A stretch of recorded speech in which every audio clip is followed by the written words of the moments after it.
Silakan. Assalamualaikum, selamat pagi tuan-tuan dan puan-puan. Hari ini adalah siri kedua. Kita belajar bagaimana seseorang itu boleh belajar menjadi seorang digital marketer. Baik, tuan-tuan dan puan-puan, bersama-sama kita pada pagi ini adalah Tuan Alif Haikal. Beliau sendiri seorang pengamal dalam bidang digital marketing. Baik, Tuan Alif. Ya, saya. Selamat datang. Ya, selamat datang Puan. Baik, saya nak tanyalah. Untuk seorang yang tidak ada SPM, tetapi dia ada minat untuk menjadi digital marketer, apa cabaran pertama yang dia mesti hadapi? Okey. Cabaran yang utamalah, benda yang paling utama bila dia bukan isu dia habis SPM atau apa sahaja dia punya sijil akademik. Tetapi dia punya cabaran utama ialah dia tak pernah pegang ataupun dia tak pernah sentuh, dia tak pernah explore tools yang dia nak guna ni. Contohnya dia digital marketer untuk FB Ads. Dia tak pernah buka FB Ads, dia tak ada akaun FB Ads. Dia mungkin ada akaun Facebook tapi dia tak pernah buka cara nak buat advertising dalam tu.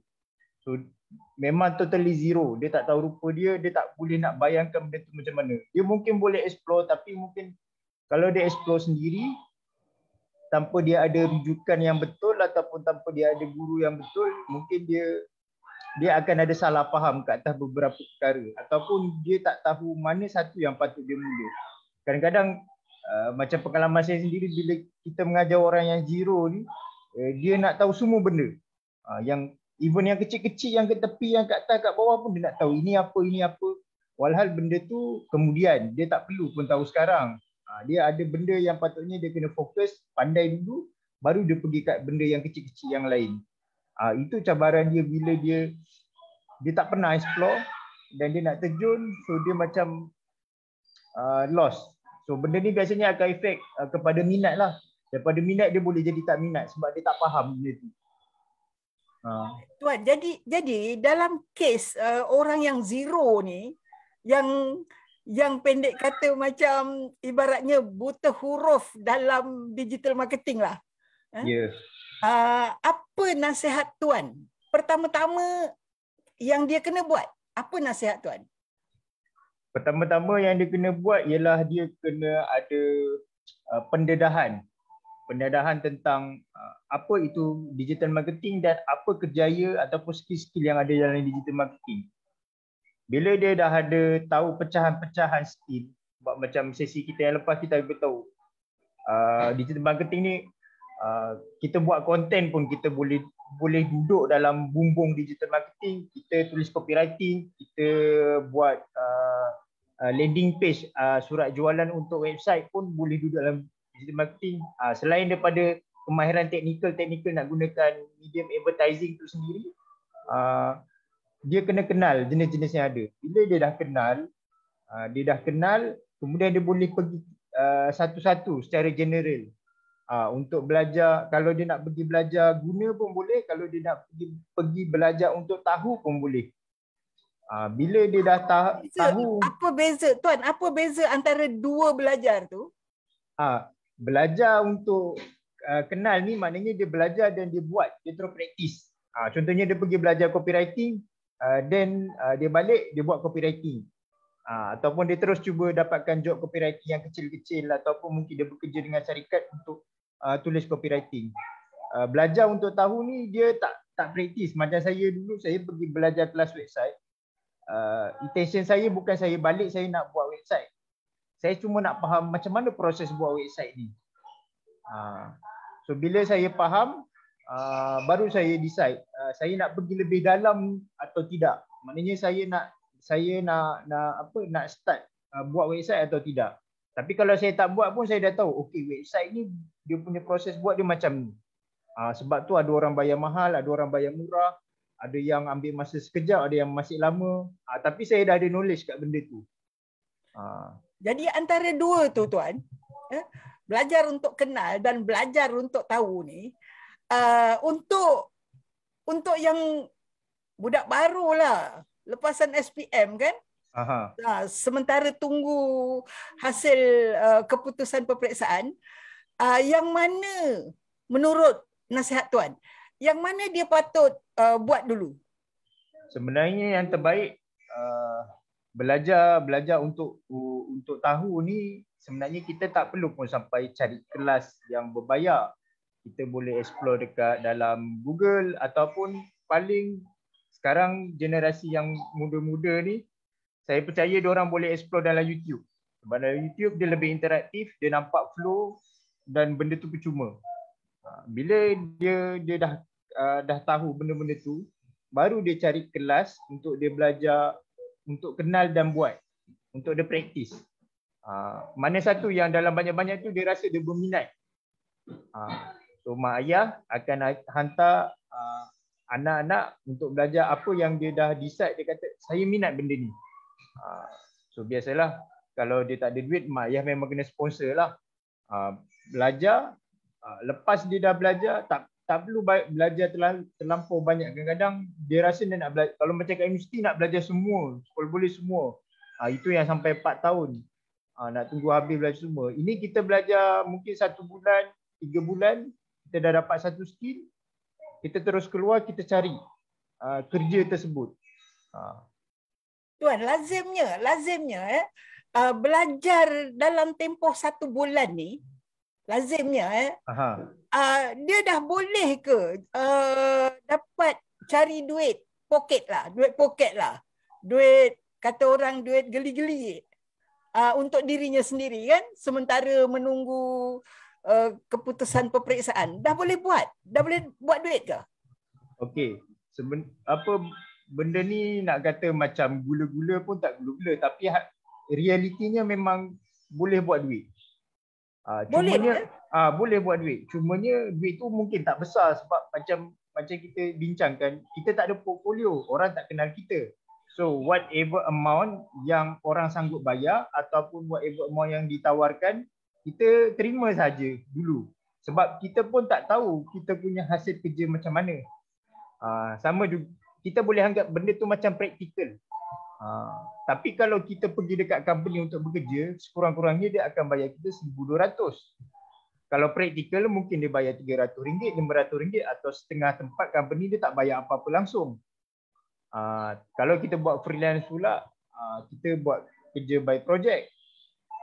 Jadi kita boleh pula pilih-pilih. Aku rasa kerja ni aku boleh buat, aku nak ambil lah. Tapi kalau kita rasa kita tak boleh buat, macam ini job macam walaupun mungkin bayar dia murah, tapi dari segi kemahiran kita rasa kita tak mampu, kita boleh tolak. Sebab kita masih nak belajar proses tu. Tapi soalan puan boleh buat duit? Ya, boleh. Jadi maksudnya walaupun kita belajar package untuk 1 bulan, kita dah boleh bayar balik yuran belajar tu. Dah boleh, pendek kata pelaburan kita tu dah pay for itself lah. Dah boleh bayar balik. Betul. Gitu. Betul. Walaupun 1 bulan Betul. Sedangkan saya sendiri macam saya ambil contoh paling mudah saya ni lulusan UIA, belajar fiqh dan usul fiqh. Saya tak ambil tahu pun pasal komputer, IT, jangan tanya saya. Tapi bila saya habis belajar, saya pergi kelas guna ABX dalam masa 3 hari, kelas 3 hari. Habis kelas tu, saya dah boleh buat iklan. Walaupun kelas 3 hari. Dah boleh buat iklan. Betul. Cuma beza hati saya tu, saya berniaga sendiri. So dia ada kerugian lah, sebab berniaga ni dia awal-awal kita tak pandai berniaga. Tapi kalau kita bekerja dengan orang, kita buat kerja, orang bayar upah. Dia tak ada risiko perniagaan di situ. Itu bezanya. Tuan, dalam masa 1 bulan ini, apa yang akan dipelajari oleh pelajar kita? Dalam masa 1 bulan ni, sebenarnya dia punya proses belajar, biasa kita tengok orang buat bengkel 2 hari, 3 hari. Ada yang mungkin panjang sikit 5 hari. So sebenarnya masa tu kita tak katalah dia terlalu pendek atau terlalu cepat. Tapi kita boleh kata dia kumpulkan semua modul dalam tempoh masa yang singkat. Jadi kalau ada orang yang belajar dia lambat, dia mungkin tak dapat nak tangkap. Beza dengan apa yang kita buat dalam kelas, kita dalam tempoh sebulan ni, kita susun kelas tu, tiap-tiap hari ada kelas dan masa kelas tu pendek-pendek dan dalam sepanjang sebulan tu kita ada latihan dan ada ujian. Baik. Jadi Tuan, untuk yang sangat asas ya, untuk yang sangat asas, apa yang pelajar paling berbaloi belajar? Yang paling berbaloi belajar yang pertama tentulah orang yang mengajar tu adalah orang yang praktis perkara tersebut. Maknanya dia buat dan dia dapatkan klien dan dia memang ada klien. Maknanya bila kita berbanding dengan di universiti, kita belajar mungkin pengajar tu dia tidak duduk dalam keadaan semasa sebab keadaan semasa akan berubah-ubah. Terutama digital marketer ni lah. Keadaan semasa akan berubah-ubah sebab di inovasi dengan teknologi yang sentiasa bertambah. Yang keduanya, proses belajar tu walaupun panjang tetapi kita belajar satu-satu sampai satu-satu. Bila kita belajar satu-satu ni kita ada masa nak faham, cuba buat, ada latihan, kemudian kita belajar lagi, cuba buat, ada latihan.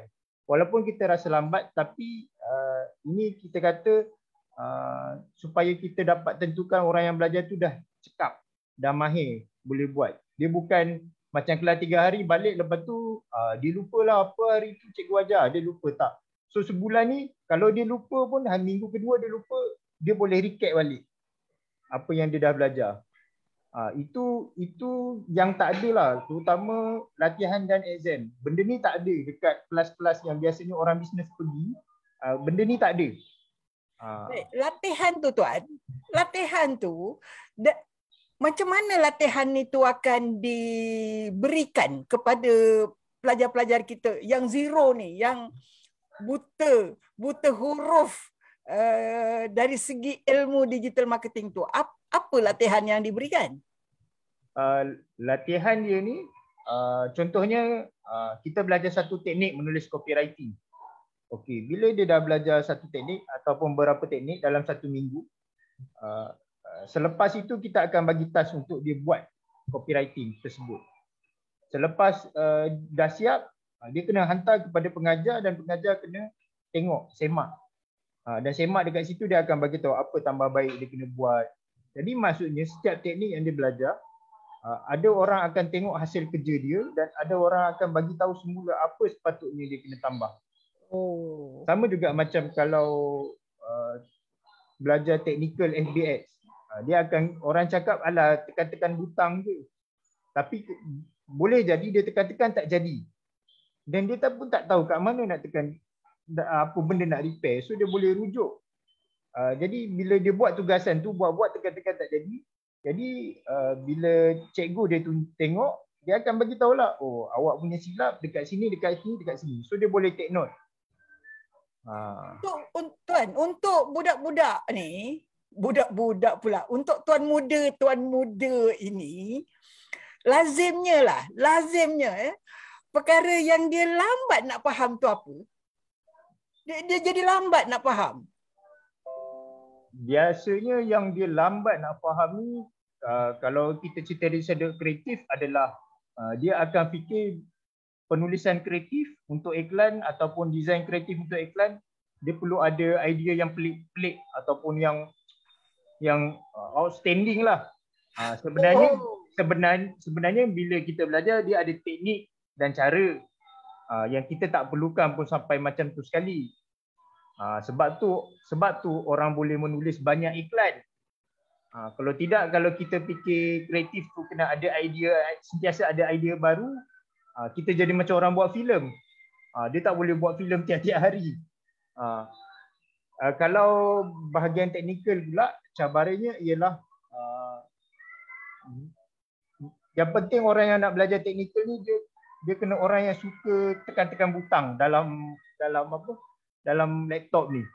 Kalau apa maksud suka tekan-tekan butang tu Tuan? Okey. dia ada orang yang dia tak minat pun tengok laptop lama-lama. Okey, so dia memang tengok laptop maksimum 1 jam. Orang macam ni tak perlu buat benda teknikal. Tapi kalau dia minat, oh ada butang ni, function dia macam mana, dia try, dia tengok, oh ni jadi macam ni. Dia ada orang macam tu. Kalau zaman-zaman kita sekolah dulu, kita belajar guna PowerPoint, dia seronok belajar guna PowerPoint tu. Cikgu suruh buat 1 slide, dia buat sampai 10 slide. Dia explore lagi benda-benda lain. Lebih kurang macam itulah dia punya cabaran dia. Dia bermaksud untuk orang digital marketing ni dia ada pilihan. Ya. Satu, kalau memang dia suka tekan-tekan butang, pun dia boleh masuk. Betul. Kerjaya digital marketing. Ya. Dalam bab-bab yang teknikalnya tu. Kalau dia kurang suka, pun dia boleh masuk juga. Baik, Tuan, apa perbezaan skill digital marketing yang memerlukan kesukaan tekan-tekan butang dengan yang tak berapa suka tekan-tekan butang ni? Apa bezanya tu? Mereka buat kerja apa? Okey, saya selalu cakap kerja digital marketing ni dia ada skill yang memerlukan kreatif. Dia panggil, kita sebut kreatif lah, kreatif part. Memang nak hasilkan benda tu kita perlukan orang yang kreatif. Dia ada part yang kedua, kita perlukan orang yang ada teknikal. Pergi kat mana-mana digital marketing, dia mesti akan ada satu bahagian buat kreatif, satu bahagian buat teknikal. Contoh, saya buat draft untuk tulis surat jualan dalam website. Saya buat draft. Menulis surat jualan tu kerja kreatif. Sebab dia nak kena fikir behavior customer macam mana, apa ayat yang akan trigger dia punya audience.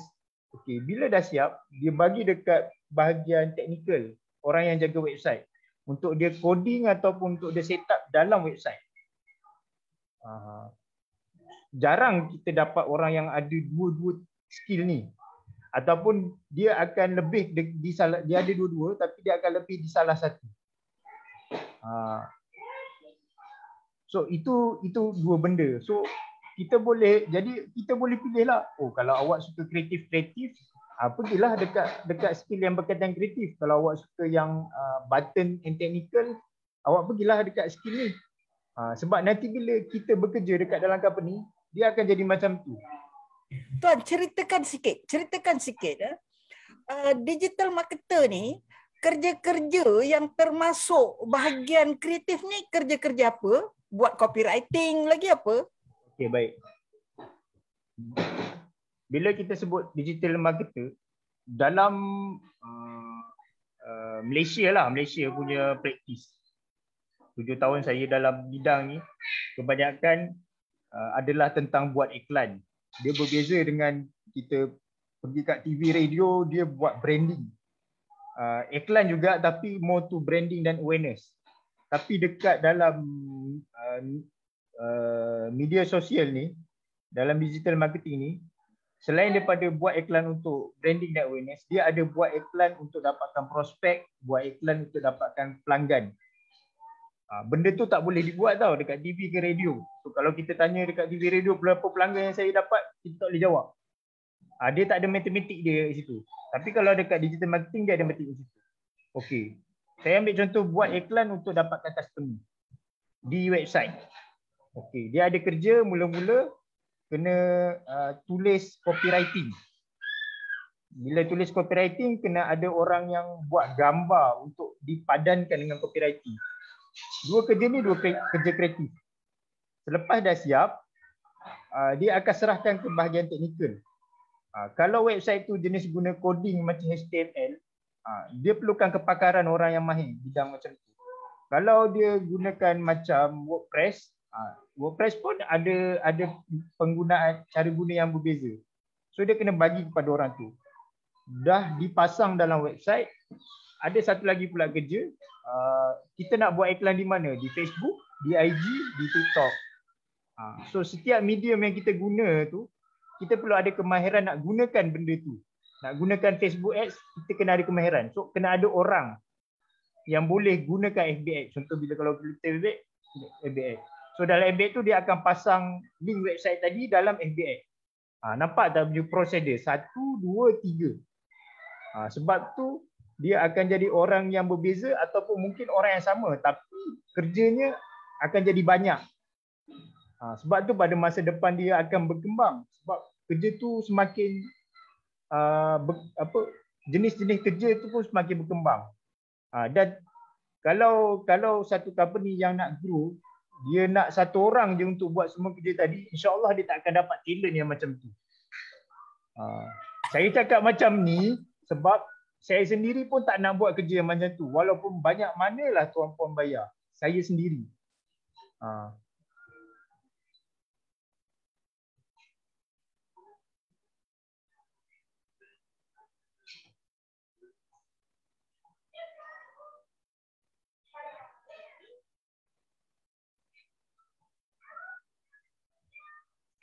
Test.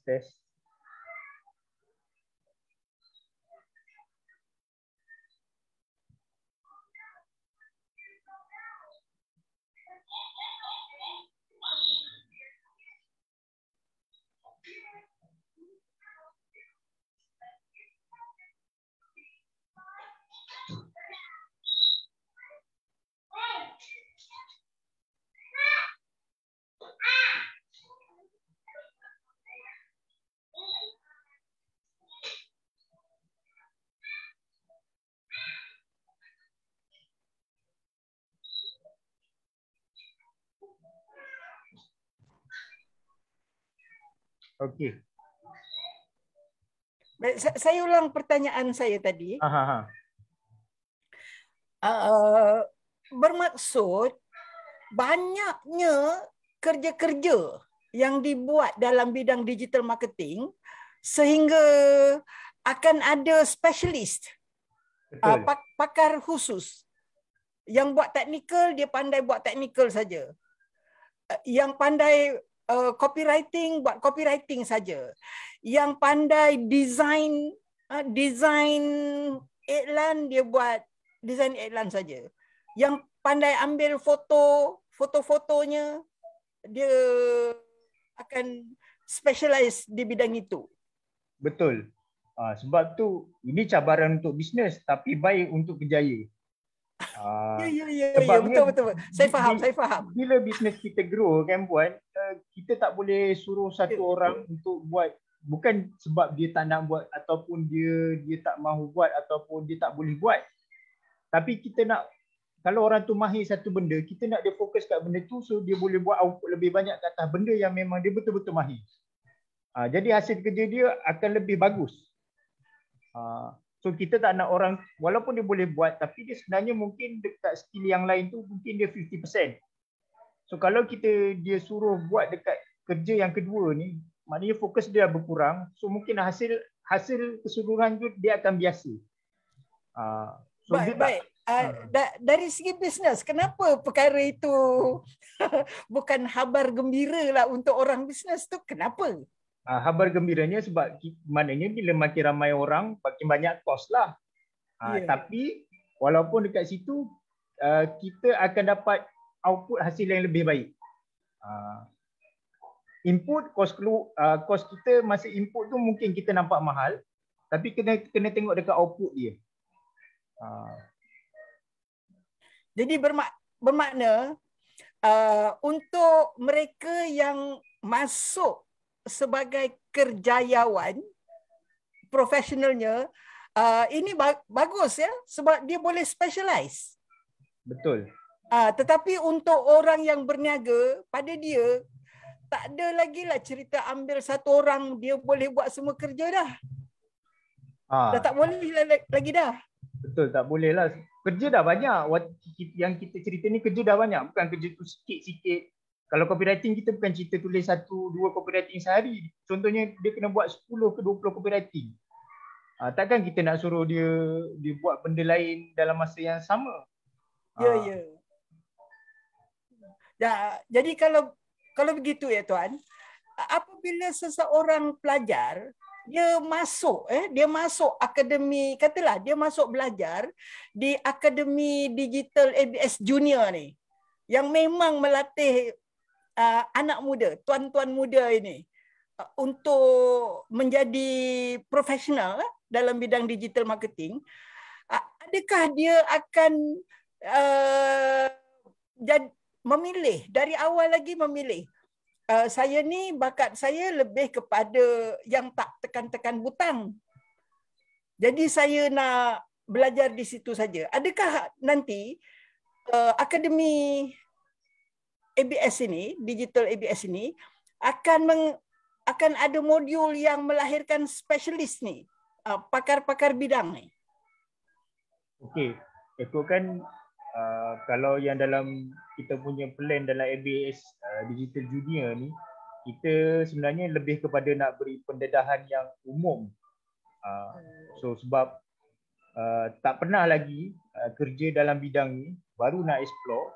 So kita akan bagi general knowledge, maksudnya dia akan tahu buat copywriting, dia tahu gunakan FBX, dan beberapa lagi lah skill-skill yang basic, tapi dia tahu betul-betul basic. Maknanya kalau majikan nak ambil dia bekerja, dia boleh buat kerja tu. Tapi kalau majikan nak expect dia punya level tu advance macam dia hire consultant, tu tidaklah.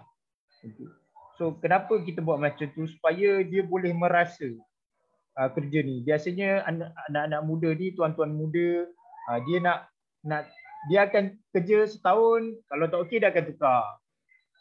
So kita nak bagi dia rasa dulu. Bila dia dah rasa, dia dah mengalami pekerjaan tu, alam kerjaya tu, barulah dia boleh fikir ke mana yang dia nak pergi lebih dalam. So dia boleh carilah kelas-kelas ataupun tuan-tuan muda ni kan baru habis SPM. Jadi sementara nak tunggu UPU ni, dia boleh fikirlah patutnya mana universiti yang menawarkan pengkhususan dalam benda yang dia nak itu. Oh, jadi bermakna pelajar-pelajar kita nanti, tuan-tuan muda kita nanti, mereka akan ada gambaran yang betul. Gambaran tu dah betul dah tentang apa itu yang dikatakan digital marketing. Jadi tuan, saya nak bertanya, adakah nanti akan diajarkan juga basic, asas-asas marketing itu sendiri? Okey. Asas-asas marketing tu memang tak ada pilihan, kita kena ajar lah dalam kita punya kelas, sebab dia permintaan dalam market, permintaan daripada majikan, daripada bisnes yang berkaitan dengan digital marketing ni. Sebab kalau kita tak ada asas marketing, kita akan jadi macam orang yang sekadar, sebenarnya kalau kita tak ada asas marketing, kita belajar je lah dengan YouTube, tekan butang, okey siap. Ataupun tulis, siap. Tapi kalau ada asas marketing, kita ada plan dekat awal. Marketing ni, strategi dan taktik marketing ni dia sebenarnya duduk di awal. Daripada ketetapan strategi dan taktik marketing tu, barulah kita akan tentukan apa yang nak ditulis, iklan macam mana nak dihasilkan, media mana nak digunakan. Sebab tu tak ada pilihan, kita kena ada pengetahuan ni. Baik, bermakna ini istimewanya modul yang akan diikutilah oleh tuan-tuan muda dalam di Akademi Digital ABS Junior ini. Baik tuan, ilmu marketing yang diajarkan tu, setahu saya lah, saya ni banyak membaca buku-buku marketing yang ditulis oleh profesor-profesor tu. Baik, yang akan diajarkan kepada tuan-tuan muda kita nanti tu, ilmu marketing yang mana satu tu? Kebanyakannya kita akan fokus kepada ilmu marketing berkaitan untuk dapatkan pelanggan ataupun prospek. So kita akan fokus kat situ. So apa taktik, maknanya kalau MBA ini kita akan selain daripada teori itu, kita akan datangkan case study. Sebab ni yang mengajarkan practitioner, orang yang praktis. Jadi guru yang mengajar ni dia akan tunjukkan case study yang dia sedang buat dan dia pernah buat, yang berjaya, yang gagal. Kalau gagal kenapa, kalau berjaya kenapa. Jadi dia akan faham, oh kalau contohnya sebab nanti bila dia bekerja, okey dia kerja kat majikan yang task dia awak kena buat iklan dapatkan prospek. Dalam FBX tu ada banyak objektif. Objektif mana satu yang dia nak kena pakai? Lepas tu dia punya taktik yang macam mana yang dia boleh cuba. Ada beberapa taktik, bukan semua taktik kita boleh guna. So benda ni dia blend sekali. Selain daripada apa yang ada dalam buku dengan apa yang pengajar dah guna dan buat. Jadi dia lebih real lah, real. Ya. Jadi bermakna ada kelainan antara teori dalam buku-buku dengan teori yang tuan-tuan muda ini akan pelajari. Kerana guru-gurunya itu memang pengamal. Mereka memang pengamal digital marketing. Jadi mereka tidak akan diajar teori-teori yang bagus dari segi pengetahuan terlalu umum. Sebaliknya mereka akan diajar teori-teori yang terus perlu digunakan apabila mereka masuk kerja. Benar. Bolehkah tuan ceritakan sedikit teori yang bagaimana tu? Yang perlu digunakan apabila dia masuk kerja je, belum apa-apa memang dia dah kena. Dia memang kena gunakan teori itu. Okey. Banyak teori ni apa yang kita nak pakai. Kita guna bahasa layman lah. Katakan saya nak buat iklan dapatkan prospek ke WhatsApp. Kita guna bahasa layman lah. Prospek ke WhatsApp. Maknanya prospek tu akan WhatsApp kita. Oh itu. Hendakkan prospek yang akan WhatsApp. Okey. So bos cakap macam tu. Majikan akan bagi task macam tu. So macam mana kita nak buat? So dalam kelas kita akan bagi tahulah ilmu. Okey, untuk kes macam ni ini taktik yang pertama. Awak kena draft copywriting begini, dia punya design post begini. Kemudian objektif yang awak boleh pakai, ini objektif yang awak pakai. Awak run test. Lepas tu pengawalan risiko dia, rugi, untung macam mana. Awak kira ni macam ni report dia. Nanti report ni awak kena bagi dekat awak punya majikan untuk dia baca. Sebab macam mana pun akan present. Present angkanya kena present. Bukan boleh main cakap-cakap sale sikit ke banyak ke. Dia ada cara nak analisa. Jadi kalau begitu tuan-tuan muda dan cik puan muda kita, ini memang ibarat kata hari pertama dia masuk dapur, dia dah boleh dah buat sambal petai tu. Betul. Dia bukan diajar jenis-jenis sambal lagi, dia terus diajar. Kalau nak buat sambal petai, kena buat macam ini. Betul. Cerita lagi tuan, apa lagi keistimewaan belajar di Akademi ABS Digital ini? Okey. So kita ada satu tempoh masa. Dia macam nilah, bila kita belajar, kita ada kontak dengan cikgu yang kita belajar tu. Kalau orang bisnes pergi kelas, dia nak group support, dia kena bayar tau. Dia kena bayar dengan cikgu yang dia belajar dan dia ada tempoh. Ada yang bagi tempoh lifetime, ada yang tempoh 1 bulan, ada yang tempoh 7 hari. Itu normal lah sebab dia B2B, business to business. Tapi kita ni belajar macam kita belajar dekat sekolah tau. Walaupun kita dah habis sekolah rendah, tapi kita selagi kita masih boleh kontak dengan cikgu kita di sekolah rendah, apa sahaja soalan yang kita nak tanya, kita boleh tanya. Dan selagi kita tanya dengan cara yang beradab, dengan sopan dan betul, cikgu tu akan jawab. Dan dia secara naturalnya, semula jadi dia memang suka. Sebab salah satunya sebab anak murid dia masih ingat dia. Dan dia pun rasa macam, aku ni ada guna lagi dengan anak murid aku ni. Walaupun dia dah pergi ke tahap satu lagi, dia masih bertanya. Ini bezanya bila kita belajar dalam sekolah. Sekolah yang memang sekolah macam sekolah biasa. Kalau kita nanti dah pergi ke alam kerjaya dan kita pergi kursus-kursus yang berbayar, yang dia kita kata business to business punya kelas lah, dia dah jadi lain. Dia apa maksud jadi lain tu tuan? Antara belajar digital marketing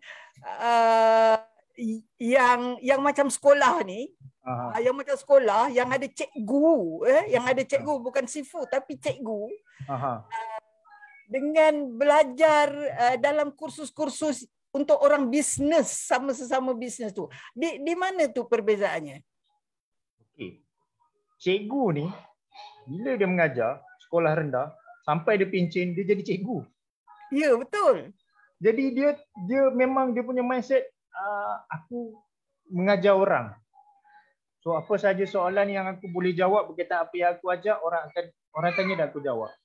Tapi bila orang bisnes buat kelas bisnes kepada orang bisnes, jadi orang yang cikgu yang mengajar ni mungkin satu hari nanti dia akan berhenti mengajar kerana penat dan pelbagai macam-macam lah, ataupun dia ada bisnes lain yang dia nak fokus, ataupun kalau balik kepada contoh tadi, cikgu sekolah berhenti jadi cikgu sekolah, automatik dia dah tak mengajar. Jadi itu yang sebab kalau kita tengok trend cikgu-cikgu yang mengajar dalam Malaysia ni, dia ada trend yang sampai satu tahap cikgu ni akan penat. Penat ni bukan sebab apa, sebab benda tu normal. Sebab dia nak uruskan bisnes, dalam bersama dia kena mengajar.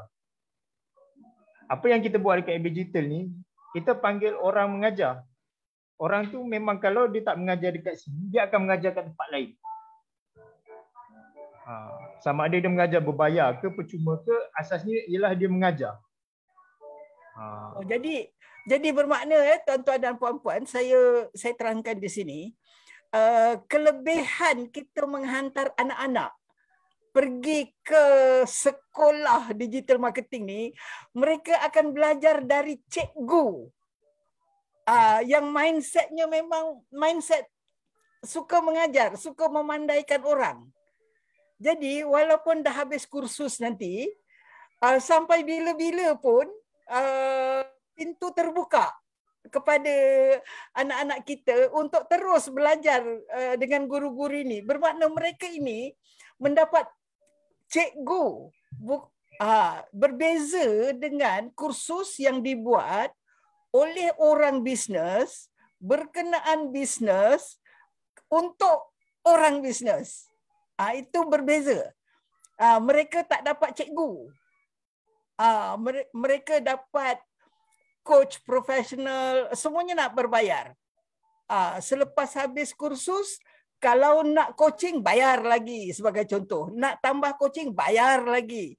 Tetapi di sekolah ini, di sekolah yang macam Tuan Alif terangkan ini, tidak. Hubungannya adalah murid dan guru. Jadi sampai bila-bila? Sampai bila-bila cikgu tu tetap sayang, kasih kepada anak muridnya. Dan murid pun pada bila-bila masa masih dapat menghubungi cikgunya. Benar. Jadi sangat menarik. Baik, Tuan. Untuk pertanyaan terakhir. Baik. Untuk pertanyaan terakhir. Seandainya tuan muda dan cik puan muda ini hendak memasarkan kepandaiannya. Dia dah pandai kan? Ya. Dia dah pandai buat kerja, contohnya. Bagaimana mendapatkan prospek menggunakan WhatsApp. Baik. Adakah mereka akan diajar bagaimana mereka akan marketkan kepandaian mereka itu dalam kursus ini? Okey, apa yang kita buat dalam kita punya modul tu, di peringkat akhir, sebenarnya kita akan cuba hubungi kawan-kawan kita, kawan-kawan bisnes. Sebab di kalangan pengajar, dia pun ada klien pun ada kawan-kawan. AB Digital sendiri pun ada ramai kenalan, ada network dia sendiri. So kita boleh kata apa, okey, ini 100 pelajar kami, ini 100 resume mereka, tuan-puan pilihlah mana tuan-puan rasa okey, panggil untuk interview untuk masuk bekerja. Ataupun mungkin ada benda lain yang tuan-puan nak deal, macam buat kerja job freelance ke apa ke, tuan-puan boleh cuba engage secara direct. Itu apa yang kita buat. Dalam masa yang sama, disebabkan yang mengajar ni dia ada dia punya klien dia masing-masing. Kadang-kadang mungkin dia akan sub kerja-kerja tu kepada anak murid dia, ataupun kalau bukan sub pun dia just bagi tahu, okey ni ada job sekian, siapa berminat boleh cuba apply. Ini sama macam kalau dekat dalam kita punya resume dia ada reference. So reference ni biasa kalau kita letak nama lecturer, majikan mungkin tak kenal. Sebab mereka pun tak berkenalan kan. Tapi kalau kita letak cikgu yang mengajar kita ni dan cikgu kita ni dikenali di dalam market.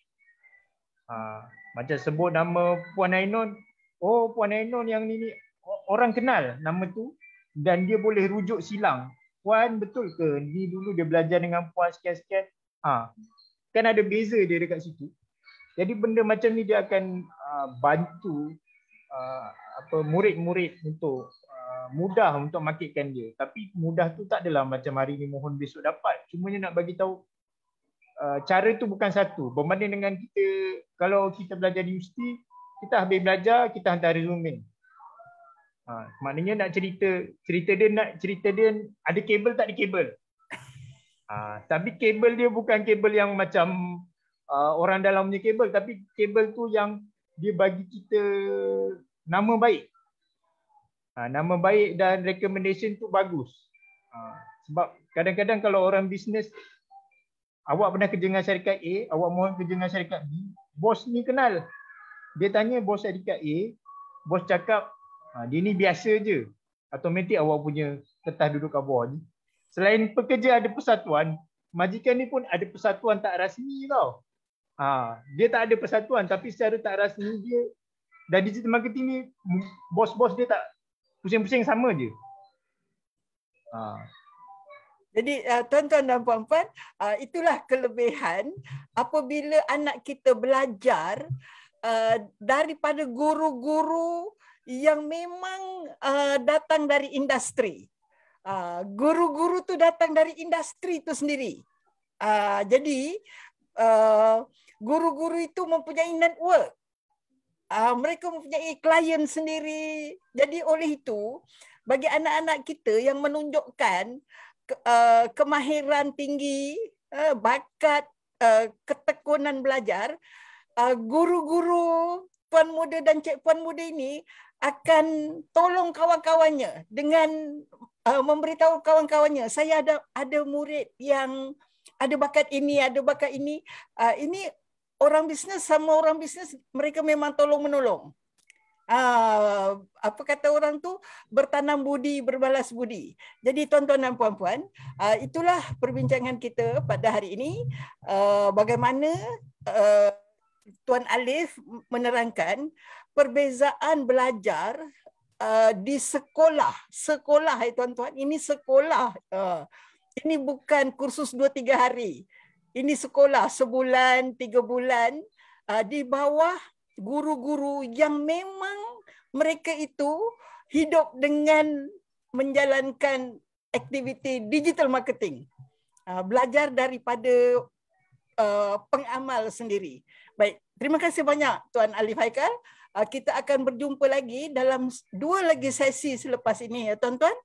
Mudah-mudahan dengan maklumat ini tuan-tuan dapat membuat semacam pilihan informed decision. Keputusan berdasarkan maklumat yang betul, sama ada hendak memberi beasiswa kepada anak tuan-tuan dan puan-puan untuk belajar skill yang very marketable, skill yang sangat marketable pada masa ini sementara mereka menunggu keputusan untuk masuk universiti. Sekian, terima kasih. Terima kasih.